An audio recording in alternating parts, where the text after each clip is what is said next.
नमस्कार। जीवन में सफलता सभी को चाहिए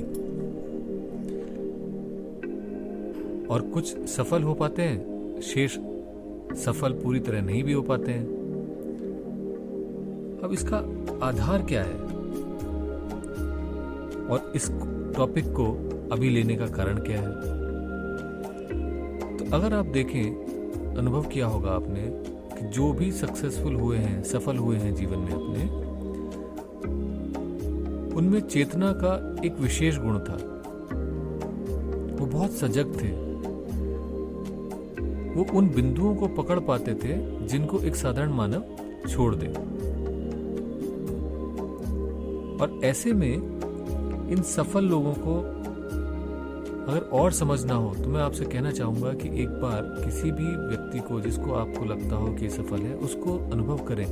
आपके आस पड़ोस में भी जो है बहुत सारे व्यक्ति आपको मिलेंगे जो कि बेहतर हैं, ज़्यादा सक्सेसफुल हैं। अगर आप उनको अनुभव करेंगे तो आप देखेंगे कि उनके अंदर चेतना का स्तर ही अलग है।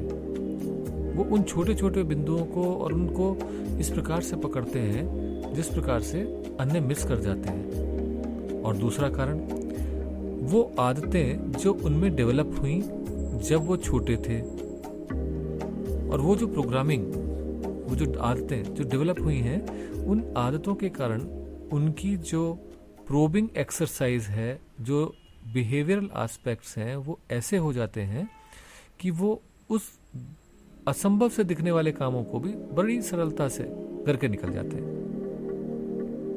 आज भी हमारे बीच ऐसे कई लीडर हैं जिनको हम इस प्रकार से देख सकते हैं, समझ सकते हैं उनके बारे में। एक्चुअली अगर देखा जाए तो quality of life could be defined as consciousness, degrees of consciousness, चेतना का स्तर।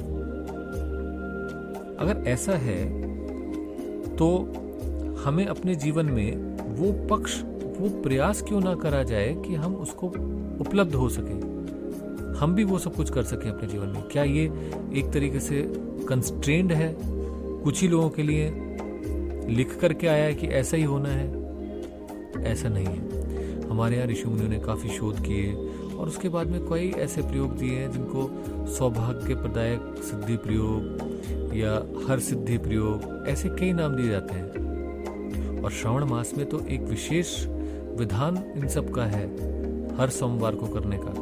और उसके भी ऊपर से ये जरूरी है कि हम जो कुछ भी प्रयास करें उसको अगर प्रकृति सपोर्ट करे, उसकी सहायता करे, उसी दिशा में हमें मदद करे, तो हमारे कार्य बहुत सरल हो जाते हैं। एक उदाहरण के तौर पे आपने अनुभव किया होगा और देखा भी होगा जब भी आप किसी नदी किनारे या समुद्र की तरफ गए होंगे कि वो नावें, वो बोट्स जो सेलर्स चला रहे हैं, अगर नदी के बहने की धारा में चल रही होती है या हवा जिस तरफ फ्लो हो रही है उस तरफ चल रही होती है, तो सेलर्स को जो करने वाला प्रयास है वो बहुत थोड़ा सा लगता है। वो थोड़ा थोड़ा सा डायरेक्शन देते जाते हैं, प्रयास करते जाते हैं, बाकी बोट अपने आप चल जाती है। तो हमारा जीवन में भी यही है। अगर ऐसा संभव हो कि प्रकृति हमारी मदद करे और ज्यादा मदद करे, तो हमारे लिए छोटा सा हमारा प्रयास हमारे जीवन को जगमगा देता है, खुशियों से, सफलताओं से, संपन्नताओं से, धन से, वैभव से, सम्मान से भर देता है। तो श्रावण एक ऐसा ही मास है और इसी कारण से आज का हमने ये टॉपिक चुना। दो कारण हैं प्रमुखतः। पहला कि श्रावण मास में हमारे अंदर गुणात्मक परिवर्तन होते हैं, क्वालिटेटिव चेंजेस होते हैं, जिनको हमें समझना चाहिए, जिसके माध्यम से हम अपने अंदर वो परिवर्तन ला सकते हैं। दूसरा ये है कि जब कभी ऐसी व्यवस्था मिले तो हमें अपनी आदतों को बदल लेना चाहिए। आदतों को, एटीट्यूड को वो बनाना चाहिए जो सक्सेसफुल बनाने के लिए हमें आवश्यक हो।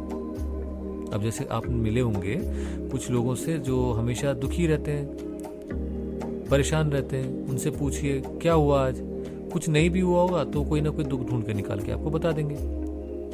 तो अगर ऐसा एटीट्यूड होगा, ऐसा अप्रोच होगा, हमें ईश्वर के प्रति कृतज्ञता नहीं होगी कि हम अपने में खुश हो सके, देवी के प्रति कृतज्ञता नहीं होगी, तो हम फिर अपने आप में कुछ प्राप्त नहीं कर पाएंगे। हमारे सामने हम एक चुंबक बन जाएंगे और इन दुखों को इकट्ठा करना शुरू कर देंगे।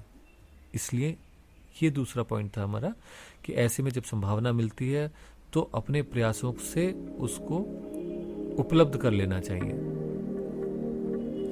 अब जब ये समझ में आता है कि ऐसा किया जा सकता है या हो सकता है, तो ऐसा क्या है जो हम करें, ऐसा क्या हो सकता है जिसके माध्यम से हम अपने अंदर गुणात्मक परिवर्तन श्रावण मास में अधिक ला सकते हैं। तो सबसे पहली चीज, श्रावण मास जैसा मैंने पिछली बार बताया था, श्रवण नक्षत्र में चंद्रमा के पूर्णिमा की रात्रि में होने से इस मास को, इस समय को श्रावण मास कहते हैं और उस नक्षत्र को श्रवण नक्षत्र कहते हैं। अब श्रवण नक्षत्र जो है उसकी जो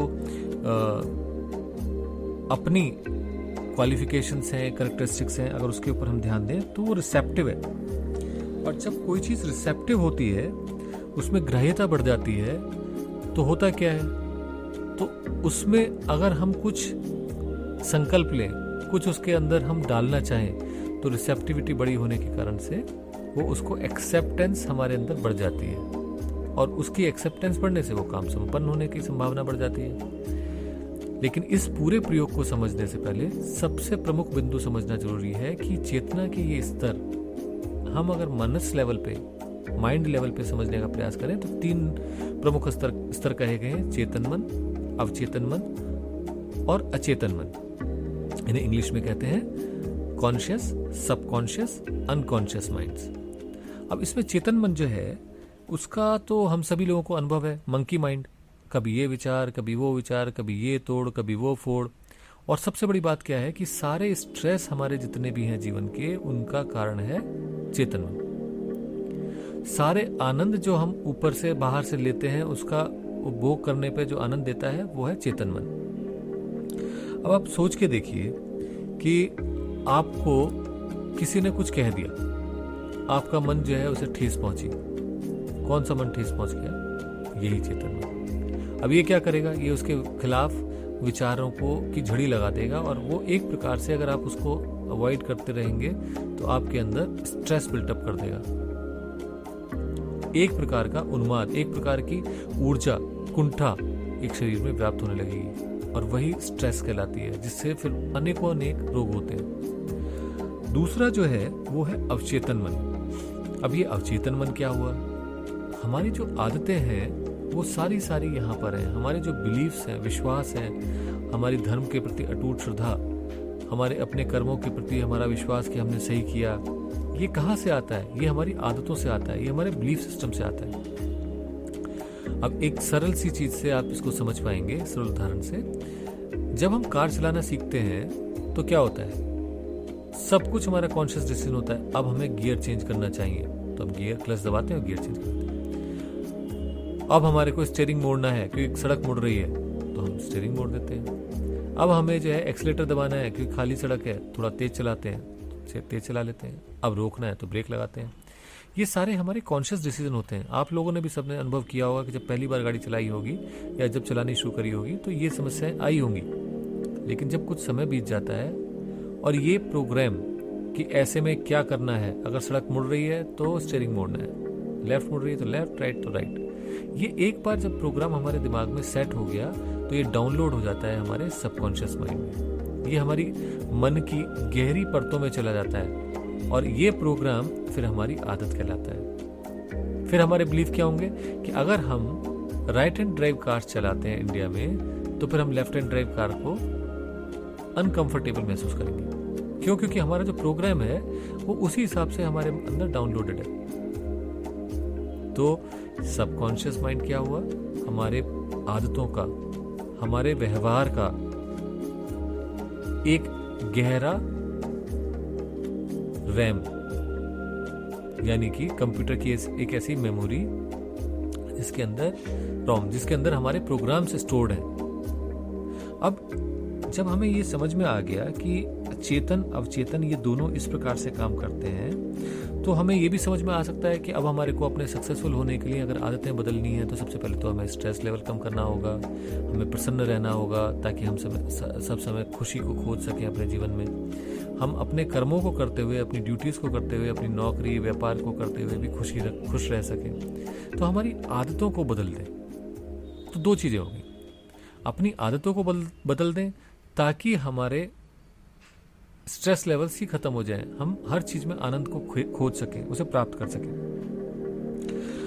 तो अगर आप अब समझें जो मैं श्रावण मास के बारे में कह रहा था, तो आप समझ जाएंगे कि जैसे ही ग्राह्यता बढ़ जाती है, द्वार खुल जाते हैं, तो हमें बहुत कुछ स्वीकार होने लग जाता है श्रावण मास के अंदर। क्योंकि जो कंप्लेनिंग मंकी माइंड है हमारा, जो हर चीज में कंप्लेंट करता है, क्योंकि रिसेप्टिविटी बढ़ी हुई है तो शिथिल होने लग जाता है, वो अपनी पकड़ को छोड़ने लग जाता है। जैसे वो अपनी पकड़ छोड़ता है वैसे ही हमारे सबकॉन्शियस के द्वार खुल जाते हैं, और जैसे सबकॉन्शियस के द्वार खुलते हैं तो फिर हम जो उस समय उसके अंदर अपने विचार देना चाहते हैं या जो अपने प्रोग्राम्स भरना चाहते हैं वो हम डाल सकते हैं, क्योंकि वहां कोई तर्क वितर्क नहीं है, वहां पर मंकी माइंड की तरह कूद फांद नहीं है, वहां पर शुद्ध आइडिएशन है। जो आप विचार देंगे, जैसा देंगे, वो वैसा का वैसा ही एक्सेप्ट हो जाएगा और वैसा का वैसा ही वो प्रोग्राम रन होने लगेगा। तो ये इसका आधार है कि हम अब ऐसे संकल्प लें श्रावण मास में और उनके प्रति अपने आप को समर्पित रखते हुए उन संकल्पों को पूरा करने में लगे, जिनके माध्यम से हमारे अंदर हमारी आदतें, हमारे प्रोग्राम्स चेंज हो सके। तो सबसे पहली चीज जो हमारी समझ में आई वो ये आई कि श्रावण मास में हमारी रिसेप्टिविटी बढ़ जाती है, कॉन्शियस माइंड थोड़ा शिथिल हो जाता है।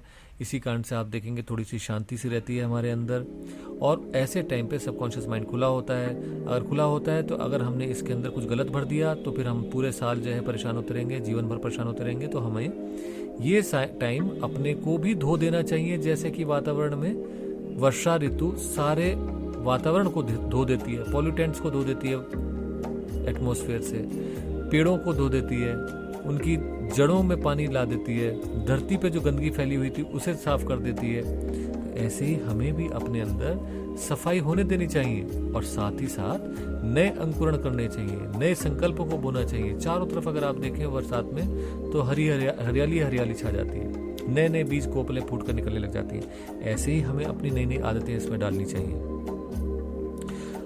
अब अगर आप चैतन्य स्वभाव को चुनेंगे, आनंद की आदतों को चुनेंगे, तो जो भी आप काम करेंगे हर चीज में, हर गोल की प्राप्ति में आपको आनंद मिलेगा। एक रस का पोषण होगा, कमजोरी नहीं, एक ताकत की सृजन होगा। तो इसलिए जो है हमें श्रावण मास का उपयोग करना चाहिए और उस बढ़ी हुई रिसेप्टिविटी को जो पूरी संसार में, ब्रह्मांड में बढ़ी हुई है, अपने प्रयासों से, अपने संकल्पों से उस ब्रह्मांड की शक्ति से जोड़ देना चाहिए, ताकि हम जो चाहें, जो प्राप्त करना चाहते हैं या जो आदतें दे रहे हैं, उसको ब्रह्मांडीय ऊर्जा से पोषित किया जा सके, पुश किया जा सके सक्सेस की तरफ, उसकी पूर्णता की ओर। और जैसे जैसे हमारे अंदर ये आदत, ये संस्कार, ये सोच हमारी बदलनी शुरू होगी हमारे संकल्पों के आधार पर और यूनिवर्स की मदद से, ब्रह्मांडीय ऊर्जा की मदद से, हम अपने आप में गुणात्मक परिवर्तन को महसूस करेंगे। हम वो नहीं होंगे जो अभी तक थे। तो श्रावण मास के इन 30 दिनों का उपयोग करें ताकि हम वो बन जाएं जो हम बनना चाहते हैं, हम वो प्राप्त कर सकें जो हमारे जीवन में हमारा पोटेंशियल है, हमारी संभावना है। अब इसके बाद हम अगली बार इसी चीज को, विषय को और थोड़ा आगे लेके चलेंगे और ये समझने की कोशिश करेंगे कि शिव के कल्याणकारी स्वभाव की, उदात्त प्रवृत्तियों की ऐसी क्या खूबी है, ऐसी क्या एटीट्यूडनल क्वालिटीज हैं जिससे शिवत्व की प्राप्ति की जा सकती है, समझा जा सकता है, जिससे हम अपने अंदर बीज बो सकते हैं शिवत्व के। और वो बीज अगर बो दिए जाएंगे तो वो कभी ना कभी फलित भी होंगे। तो इसलिए श्रावण का मास है, शिव का मास है, तो ये बहुत जरूरी है कि जब हमने सबकॉन्शियस रीप्रोग्रामिंग की बात करी है तो अब उसमें ऐसे कौन से बीज बोए जाएं उस पर भी चर्चा हो, जिसको हम अगली बार करेंगे। और उसके बाद में एक चर्चा लेंगे सौभाग्य प्राप्ति प्रयोग की और जानेंगे उसके रहस्यों को कि वो किस प्रकार से हमारे योग और तंत्र के आधार पे हमारे अंदर ऊर्जा के चयन को परिवर्तित करता है, जिससे हमारे अंदर ऐसे गुणात्मक परिवर्तन होते हैं कि जिनकी आपने कल्पना भी ना करी हो। श्रावण मास कुछ भी संभव कर सकता है, जिस प्रकार शिव का स्वभाव है कि वो कुछ भी कर सकते हैं, कुछ भी कर सकते हैं। कुछ ऐसा जो कि पहले नहीं था उसको भी उद्घाटित कर सकते हैं। तो क्यों ना फिर हम उस शिव के बीज को ही अपने अंदर समाहित करें, स्थापित करें। तो अगली बार उस पर चर्चा करेंगे। इसी के साथ आप सभी में स्थित उस दैवीय सत्ता को मेरा प्रणाम, मेरा नमन, नमस्कार।